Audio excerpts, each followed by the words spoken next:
So it's an initial conversation, especially when you're pitching business, for example, that you always want to build a team. And the team's not only Cushman Wakefield. There's probably 10 other folks that need to be involved from start to finish. So you want to have those almost ready, waiting in the wings or sitting on the bench, that when it's their time to perform, you have them, you're ready. You don't spend another week figuring out who to select as a legal representative. You don't have another week to spend picking out an architect. You almost, on the onset of the requirement, want all of that ready to go so that they're waiting. Once it's their time to play, they get in and do their job. We don't see that often because real estate ends up becoming something that's an afterthought for a lot of folks, unless they're properly advised. And usually it's the tenant rep brokers that are knocking on the door and saying, your lease is up in a year. To you, that might seem like a long time. To us, we know that that's tomorrow, especially if you're 10,000 feet. You might even have not even enough time when you're 10,000 feet. So, I think to what you just said, there's emphasis from these service providers to say you need a team in place and you need to be thinking about this, not only when your lease is coming up to expire, but even the day after you sign your lease, which to most people are like, God, I don't want to think about that. That was just the most painful experience. Or if you have a good team, probably wasn't a painful experience. So it's that consistent follow-up, information giving, sharing. That's what people, I think, need to gravitate towards. But you, I'm sure, know how it is. Not everyone wants to think about it. Right. They're focused on their business, and that's their business. And so where you sit in the ecosystem, a lot of the times you're the first. In fact, you're not the first one to be called, per your point. You could be the first to knock on the door and say, start thinking, because you have a journey in front of you. And if in 12 months you got to move these 100 people, you already started too late. Let's get on with it. So you find yourself there. Do you guys actually advocate to help pull the teams together? Or are you more focused on what are your needs and can I find that space? And then please get your team ready, because when we find it, we got to move fast. No, I think a good broker, either from his or hers past experiences, has people they can recommend. But it's really not on the client. You want to push your client and try to advocate for the proper process, but it's up to them to listen. And you could really do your best job about advocating for it, but it's up to them to really take hold of that and take heed of the advice. But, it's really, I think you need the team in place, and it's part of the process, the sales process. Like you said, when you're knocking on that door and you're saying you need to be thinking about this, and people are like, oh, no, my lease is up in a year. Well, you need to allocate a month just to finding everyone you need, so you really only have 11 months. And then, the holidays are coming up, so you got to delete 3 weeks because no one's doing anything. So it's things like that, or little things that I think we, being in the business, know happen in the life cycle and the process that everyone forgets. And then, you don't want to be in holdover and paying double rent at the end of the day. I'm smiling because you are way in the beginning.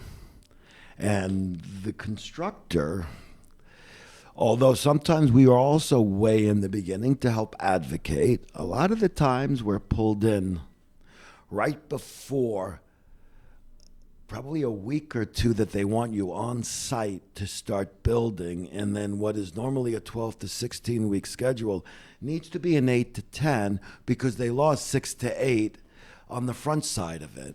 And we understand that. We know that is for those clients that started a year early, which is about 3 to 4 months late. Yeah. And we see it all the time, but we're on the other end.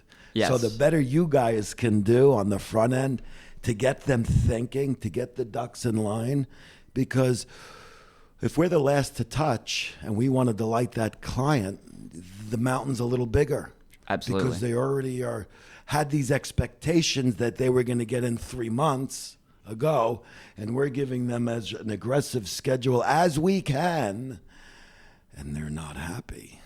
Well, I think you even like to be involved, or would hope to be involved in the negotiation process. If you're negotiating a work allowance, you should be there to say, well, is this going to cover it or not? Value engineering. So it actually goes into a couple of other podcasts we've had on Talisen Talk in the past, where the constructor can add value, where they want to add value. A lot of the times there's so many variables going on very early in that process that the cost of the build out and the value engineering about the space starts to scare so many of the players. So a lot of times the players don't want us in so quick, because we may walk through a space and we may see something that is not as material to the cost, but it's enough to create a little stress and strain, and the client then slows down, and we can even stall them because they don't understand.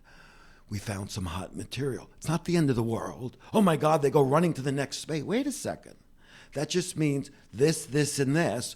Put that into your spreadsheet. So it's interesting. The more sophisticated the brokers and the architects early on, and the relationship they have with the sophisticated client, they'll bring us in.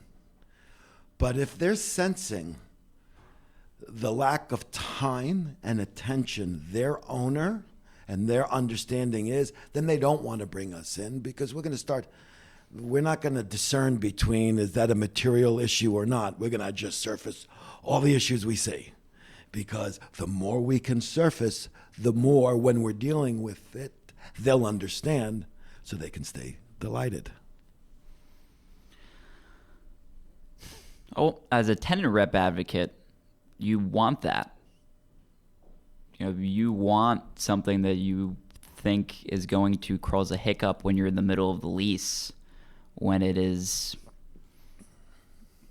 the final hour, to completely agree. Have already been thought about. The thing that kills a deal is a surprise, not knowing that it's there. If you know it's there prior to you getting fully baked, yes, you can plan for it. It's a lot easier to plan for. And you can mediate the cost, and you could say, well, Mr. Owner, we need to spend X amount more on this. You're going to pay for that. We're not going to pay for that. And it becomes a negotiation, right, as opposed to the lease is out and the owner can point to the term sheet and say, well, you never brought that up, so we're not doing that. And now you're against a lease expiration. You're against hiring another 100 people that you need to get into this new space. Yep. And you have to make a business decision, which, if it impacts your client negatively from a financial aspect, they're going to eventually find out, whether it be their broker or their architect, whoever it was. Oh, it'll and flush most people out. blame the brokers, which is fine.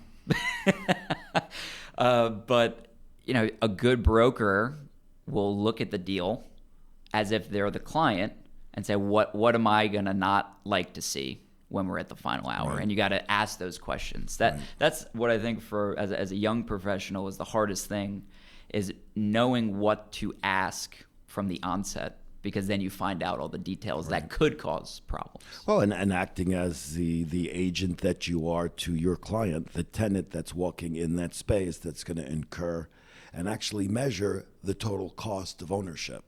So I agree with you, and advocating as much up front for tomorrow's potential gotchas is critical. Again, it's critical. Again, depending on your clients, their level of sophistication, the large organizations that have departments, they have checklists for all this stuff. Pages and pages and pages of them.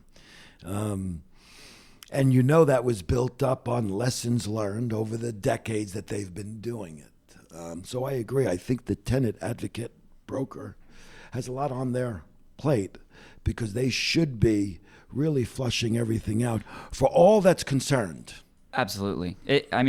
For smaller companies, the pitch is, and it's the truth, we're your outsourced real estate department that, a Microsoft has in-house. And I'm going to just say that not only do I agree with you, I went through it myself personally. I've been in this building for some time now through 2 leases, and I brought an agent in on my second lease to represent me, even though I knew the space, the owner, but I just knew that someone representing me is good, because I did not have the time to go through each, and I wasn't as comfortable in what the ask should be, whether it would be reasonable or not, because I don't do this every day. So I went out and reached out and pulled in more people early on, even though my landlord wasn't so excited about that step, but it was the right step.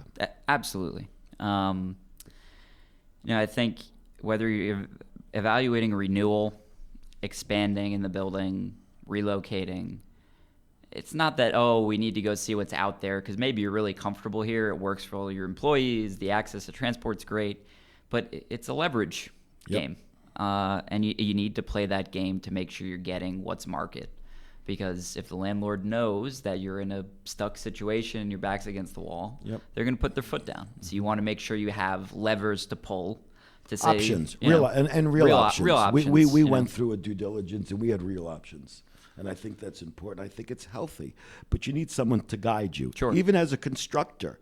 And we deal with this ecosystem every day. It added value, even against my judgment in some of the processes that we went through. It helps. It opens your eyes in what's going on from the perspective of the other side when you're doing it once every 5 years. But interesting. So from overall activity, from a construction standpoint, numbers just came out that the market has hit another record, and they're predicting another record in 2020, and then it's going to go sideways to 21. That's the construction side. From a leasing and an activity, the here and now, is it more active than the summer and spring, just in the anecdotal things you're feeling?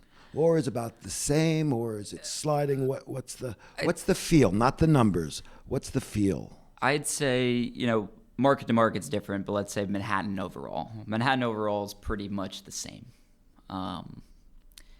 You have the big, and it's literally now, it's funny, the FANG stocks, the Facebook, Apple, Amazon, Netflix, Google. They've all been driving the Manhattan market, doing, millions of square feet worth of leasing. And you still have robust activity on the leasing side, whether it be in Lower Manhattan, Hudson Yards. All those markets are still, seeing activity. Where I think you're seeing less is the Midtown East, Park Avenue style buildings, which everyone's predicted because everyone's migrating out from those. It's kind of a game of musical chairs now, where people are leaving from the Park Avenue style offices, going to the Hudson Yards, going to the Lower Manhattan. Brooklyn is a game of fits and starts. You have, not to get into numbers, but you have millions of feet being built and not necessarily millions of feet of tenants either coming in from outside of New York or from Manhattan. A lot of organic leasing in Brooklyn. You have companies that were born there that this is part of their ethos and their culture, and they've been consistently growing. But will it meet demand? That's to be seen. But I think it's going to be an interesting market. Same thing with Long Island City. There was kind of a rush to build, accommodate for all these people that want to go to the boroughs. But, you don't have everyone necessarily going out there just yet. So, those two markets are wait and see. Manhattan, I think, over the next year is pretty consistent in terms of leasing. When you're dealing with clients, international clients, or maybe not international, but out-of-state clients that are coming in for the first time, do they distinguish between Manhattan, Long Island City, and Brooklyn? Or do they look at it all as one in their mind?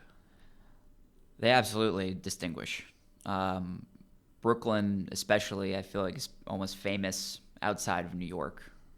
Williamsburg has become this place, this really cool, hip place, especially for companies on the West Coast.